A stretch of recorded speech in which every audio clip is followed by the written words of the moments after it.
सजनावत पंथेच जावे तरी श्री हरी पाविजे तो स्वभावे जगी निंदते सर्व सोडून द्यावे जगी वंदते सर्व भावे करावे. मी दुर्गा आधी देवी दुर्गेसारखीच होते, पण वय आणि काळ माणसाला सगळं शिकवतो.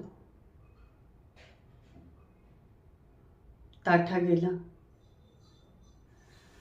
मणका झुकला, तसे बदल आपोआप व्हायला लागले. माझी थोरली सवत कृष्णाबाई ती सांगायची तेव्हा वळत नव्हतं,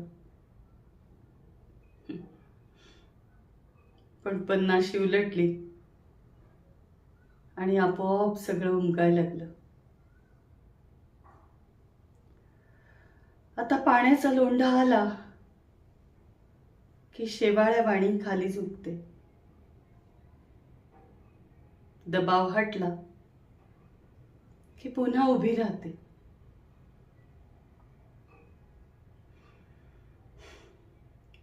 वय वाढलं तसं मारा ठोकाचं भयही उणावत गेलं.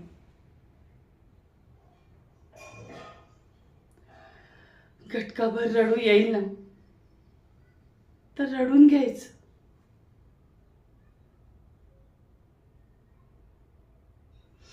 मनात आणि डोळ्यात काहीही शिल्लक ठेवायचं नाही.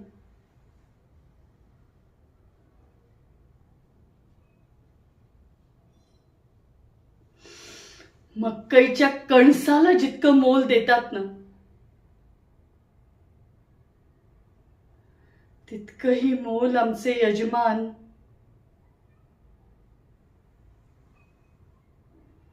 दोन पायावर उभ्या असलेल्या बाई माणसाला देत नाहीत.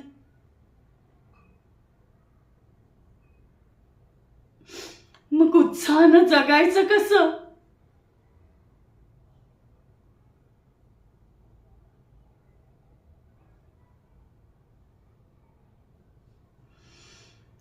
जीव देण्याची हिम्मत नाही म्हणून जगत राहायचं.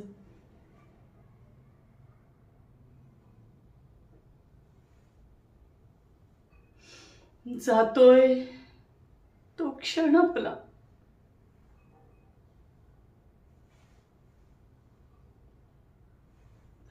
उद्याचं कोणी बघितलंय?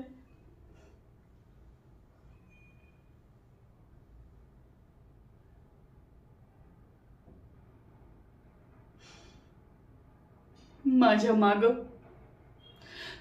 माग या नराधमांनी 3रं लग्न केलं. यामिनी पांढरी पाल कसली हडळ आहे, सटवी मेली.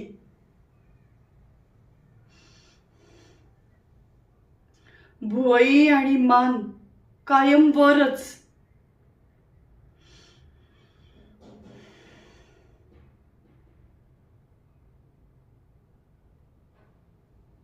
पण त्यात तिचा दोष नाही म्हणा. तारुण्याचा लाव्हा आहे तो, ताठ्यातच डोलणार.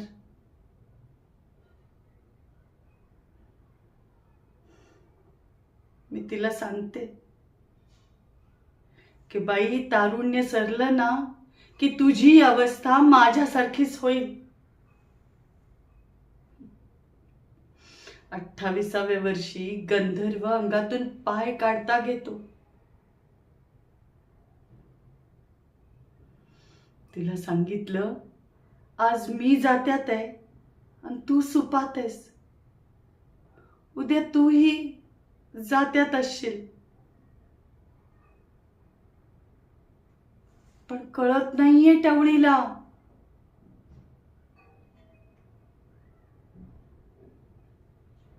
असो, वय आणि काळ तिलाही शिकवेल.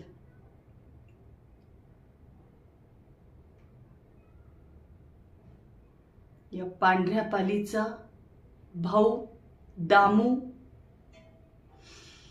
स्वतःची तुंबडी भरण्यासाठी आमच्या यजमानांच्या मागे पुढे करत असतो. त्या कालिया मर्दासमोर पुन्हा एकदा एका नव्या मुलीला आणून उभे केलेले. बाकी काही नसलं तरी माझे कान चांगले तिखट आहेत म्हटलं. जे कानावर येतंय ना ते जर खरं असेल ना तर मात्र मी बघतेच काय करते ते. वाघ म्हटलं तरी खातो, वाघ्या म्हटलं तरी खातो. पण मी पुन्हा एकदा एका जीवाचं नुकसान होऊन देणार नाही.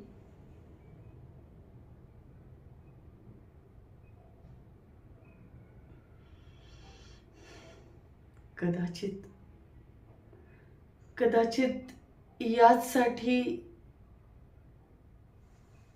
त्या देवानं मला जिवंत ठेवलं असेल. हेच त्याचं प्रयोजन असेल कदाचित. पांडुरंग पांडुरंग.